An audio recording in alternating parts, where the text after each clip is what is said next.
Hello guys, what's up? My name is Edward. And hi, my name is Chi. We represent Zygostatics, and today we're going to show you a diet plan for building a six-pack. So first, we've had a lot of requests on our YouTube page and different places where people are asking us to talk through what we eat on a daily basis. People are saying that we have decent bodies, they like our bodies, and they want to see what we're eating to maintain them. So you can start, Chi, tell them what you're eating, and then I'll go from there. Okay, so the truth is, the frightening and sad truth, is I don't actually have a diet plan. Continue. So I just have things that I prefer to eat and things that I prefer not to eat. And that kind of allows me to have a sort of healthy, balanced diet, but without even trying to be too strict on calories and counting and all sorts of things. So on a normal day, I work in an office. Sometimes we do have snacks. I usually have a thing where I don't really like to eat too much sugar in a day, so if I do eat some biscuits, probably eat 4 or 3 or so. I always have breakfast because I'm a hungry person, and I always have lunch and I always have dinner. Cool. My diet. I don't actually have a diet as well, so my diet is worse than Chi's diet. I'm just going to be honest. She eats quite clean most of the time. In the last 2 days, I've had 7 pints of beer. I've also been to a restaurant and literally had everything they had on the menu, and that wasn't my fault. And the day before, I also went out, I ate like a pig. I've had pizza this week as well, like twice. One because it was my brother's birthday. The second time I was at work and I was hungry, I just ordered a whole 10.5-inch pizza for myself with a fizzy drink. All I'm just trying to get you guys to realise is I don't have a specified diet, and I eat whatever I like, and a lot of the time it does include junk food, so I'm a little bit ashamed to talk to you guys and represent Zygostatics and obviously teach you guys how to build a physique, whereas my diet is not really clean. So before I even get into this, I'm just going to quickly tell you guys why it's possible for me to look the way I do and maintain my physique looking the way it is without sort of changing my whole diet to be healthy, and how comes I can eat whatever I want to eat and still maintain the same physique. Also, I want you to tell them how many times a day you eat. 3 courses a day? I eat 3 times a day when I'm working. No, I don't. I'm lying. No. I eat about twice a day because I don't eat breakfast. I never wake up in time for breakfast. So I don't eat breakfast, I eat lunch and then I eat dinner. So I eat 2 meals a day. Let's go for that. Alright, let's continue. So quickly we're going to explain why this won't work for you and why it works for us. So quickly draw them a diagram of the metabolism. Okay, this is your metabolism. It might be mine, it's anyone's metabolism. This is 100% of your metabolism. Split it up.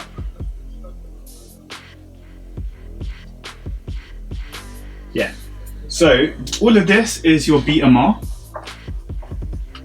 What your basal metabolic rate is the amount of calories you burn at rest doing nothing. So it's the amount of calories your body needs to maintain your own body and your own physique. So most of it is genetic factors. This is what your body needs to maintain your heart beating. It's what your body needs to maintain respiration, which is breathing. It's the amount of calories your body needs to maintain its own homeostasis, which is balance. Yeah? And included in this part here is the amount of energy required to sustain your skeletal muscle. Okay? Here we've got the thermic effect of food. This is the amount of calories your body burns in a day eating. And it's normally up to about 10% of the metabolism, so it's quite a small amount, as you would imagine. But it's still kind of important if you're trying to maximize your weight loss maybe. So one quick thing I'll throw in here is that if you eat a lot of high protein foods, the thermic effect of food, that effect is maximized because proteins are harder to digest. Finally, we have physical activity here. So this is the amount of calories your body burns living, just doing its physical activity. So this could be you walking to work, it could be you doing exercise in the gym, it could be you doing anything that's obviously active. And it's normally about 30% or a little bit more of your metabolism, dependent on obviously how active you are as a person. So if you're not active, it's not going to be maximized. If you're active, it's going to be a high proportion of your metabolism going into that. So all of these move around a little bit. Your thyroid gland activity is also in this genetic factors part here. So obviously if your thyroid gland is quite low, you're not going to burn anywhere near as much calories doing your daily activities that you should be burning. So that's why some people complain that they have an underactive thyroid, and because of that their metabolism is low and they're not burning enough calories, they end up putting on weight really easily. So some people take meds for that. Yeah, some people take meds for that. I mean, I'm working as a pharmacist and we do a lot of levothyroxine prescriptions. It's one of the most prescribed the item in the pharmacy point blank. I didn't realise that so many people had thyroid issues until I got into the pharmacy scene. So quickly, let's move on. So this right here is the explanation of why we can maintain our lean physiques eating whatever we want to eat, which is not a good thing, which is something I'm trying to change, but it's what's become of obviously the situation. So right here, physical activity. First of all, none of us drive. We all use public transport. We don't own cars. I don't have my license yet. She doesn't have a license yet. So because of that, we normally obviously travel to work on foot. I go everywhere on foot, and because I'm so unorganized, I manage to end up running for my bus and train every time I have to go to work, which isn't a good thing. But because of that, first of all, we're generally active. For myself, I work in a pharmacy and we stand on our feet all day. It's 10-hour shifts, so we don't do a 9 to 5, we do a 9 to 7. Yeah, and my lunch break is about 20 minutes and people are bombarding me with prescriptions on my lunch break, and I might have to get up and serve patients. So it's a very active role. So as you can imagine, I also go to the gym about 3 times a week, do bodyweight exercise. I do quite a lot of training. So physical activity is a high part of my metabolism. Cool. Thermic effect of food is not probably that high for me. I don't eat a lot of protein, mainly carbohydrates. So forget about that. But genetic factors, the most obvious factor here that's different than most people is that I have a high amount of muscle mass. And muscle mass burns a lot of calories. It's not as much as people say. I think people are saying 1 pound of muscle will burn an extra 100 calories. That's not true, but let's just say comparing me to someone who's my height, similar weight to me, who doesn't have my muscle mass, I'll burn an extra about 300 to 400 calories than they would, you know? So that extra calories will allow me to, for instance, eat an extra Big Mac, I think it's around 500 calories, but almost an extra Big Mac a day, and not put on any weight, whereas someone who didn't have this amount of muscle mass will not be able to obviously eat that without gaining weight.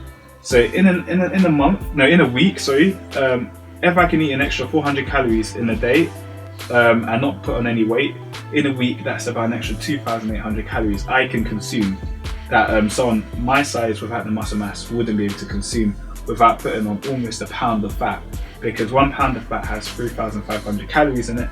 So theoretically, if someone was to eat like I did, similar size and weight to me, and they weren't as active, all of these things, they would put on an extra pound. So this quickly shows you guys why fitness needs to be individualized.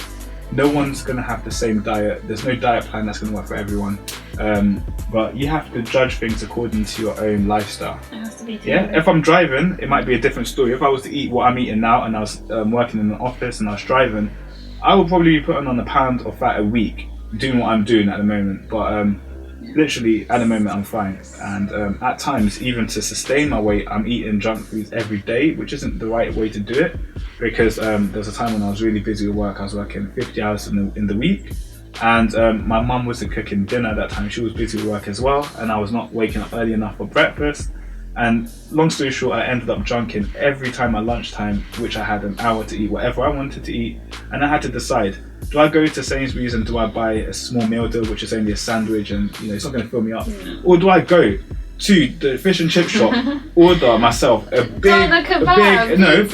fish and chip shop. I was ordering a whole haddock, I was ordering chips on the side, I was ordering a fizzy drink, and then I'll go to the shop next door and I'll get a muffin as well. I was eating myself to oblivion, and people in the pharmacy were looking at me like, how are you not putting on the weight? The truth of the matter is that was mainly my only meal in the day, and I was consuming almost probably 2,000 calories in that one meal, which allowed me to sustain my weight. Make sense? Cool. Let's rub this off and let's talk to them about their own diet plan for getting a six pack. So Chi, first of all, you can tell them about their TDEE and how that's going to affect how they diet for a six pack. So your TDEE. 2 E's, yeah? Yeah. TDEE is a measurement that helps you figure out how many calories you need to eat a day to maintain. Yeah, to maintain your physique. Exactly, that's exactly what it is. Yeah. So it takes into consideration your activity levels. So that's your occupation. It takes into consideration your height, your weight, and it will literally give you a figure of how many calories you need in a day to maintain your physique.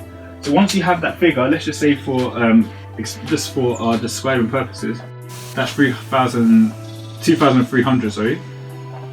That's how many you need to maintain your physique. If you want to lose your weight, or you want to lose weight at a decent pace, that's not going to cause you to lose too much muscle mass at the same time, you want to go for 500 less each day. So basically, we're going to have 500 calories than that TDE value every day. And that is set up to lose you 3,500 calories in a week. And basically, that is theoretically equal to 1 pound of fat. Per week. Yeah.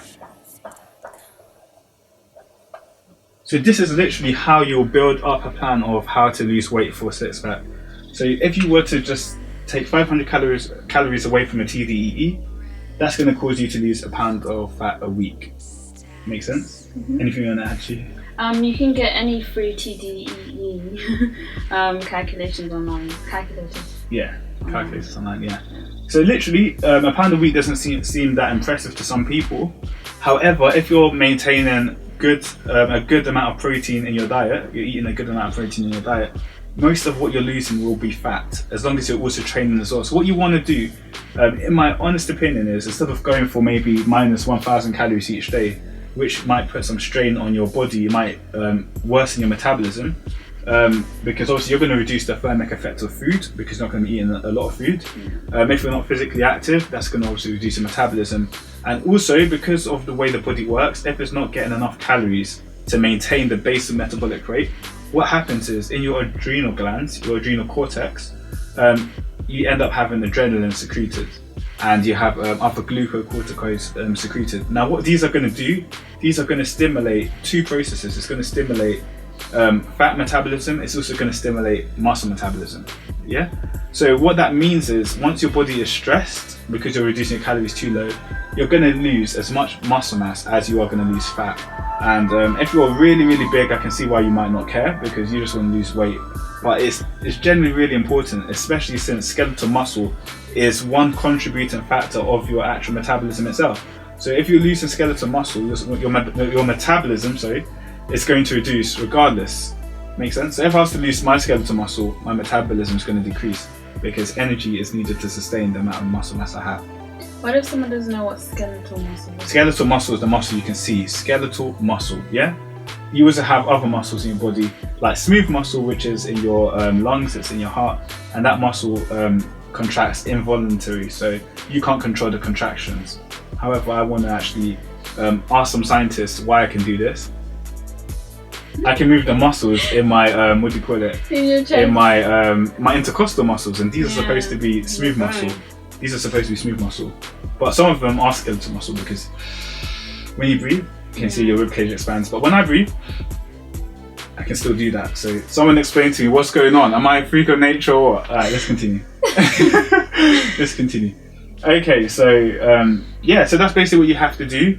Quickly, what you want to do is learn how to first of all flex your abs. We had a video in part 1 explaining to you how to flex your abs. So learn how to flex abs. 2, you want to train. So do our ab workout or any exercise you want to do. It's going to help to maintain the amount of muscle mass you have, and it's also going to speed up the amount of fat you're going to lose. And then finally, you want to have a diet in place. And this is the diet. So notice how we haven't mentioned to you that you're going to have to cut out all the foods you enjoy eating. What we're literally saying to you guys is you're going to have to just reduce the amount of calories you're eating. It's easier that way. And it can help to, for instance, just skip a meal in a day. So you can skip breakfast if your breakfast is too high in calories, or you can substitute foods in it. Or if you eat a lot of if you drink a lot of fizzy drinks and let's say juices, you think, oh yeah, it's just a juice, it's just a smoothie, it's a healthy thing to do. No, not really. Sugar is, fat. Sugar does actually get converted to fat if you go over. Fat, basically. So you have to make sure you don't go over the amount of calories you need to go that you need to maintain your physique. So if you're having issues with finding anything you want to cut out because you're just a really hungry person like me, it was very hard for me to do my cutting diet. Basically, I used to eat biscuits because office people usually say, "Oh, do you want a biscuit?" Just say no. Biscuit, tea, coffee. 5 biscuits are equal to 500 calories. Almost 500 calories, depending on the biscuit choice. Yeah, so just cut out some biscuits. Don't drink any sugary drinks. Any sugary drinks. Just drink water. That might be hard for you. Drink really cold water. That's more of you. And most importantly, don't fry your foods. So don't eat fried foods, because 1 tablespoon of oil is equal to about 115 calories. So if you deep fry your foods, you're probably going to add an extra 500 calories flatline, or even more than that, depending on what you're eating. Don't have fried chicken. Yeah. So you don't want to consume too many empty calories. Yeah. You want to have real whole foods. So if you're eating rice, stick to rice. If you're eating chicken, let it be chicken. Don't fry the chicken. Don't fry the rice. Yeah, and you'll be fine. Don't fry the veg. Well, if you're Asian and Oriental, fry the rice because that tastes so good. Yeah, fry the rice. Reduce the portion size. They eat out of these small like ramekins. It's so small, so they're not going to be obviously going over the amount of calories they need to go over. So that's why they stay really lean. A lot of them. Yeah. Yeah. So I think that's about it. So literally, if you like this video, make sure you subscribe to our channel. Turn on post notifications so it comes up when we do upload a video. And let us know what we should do next. Yeah, let us know what we should do next. All right, Bye. Peace.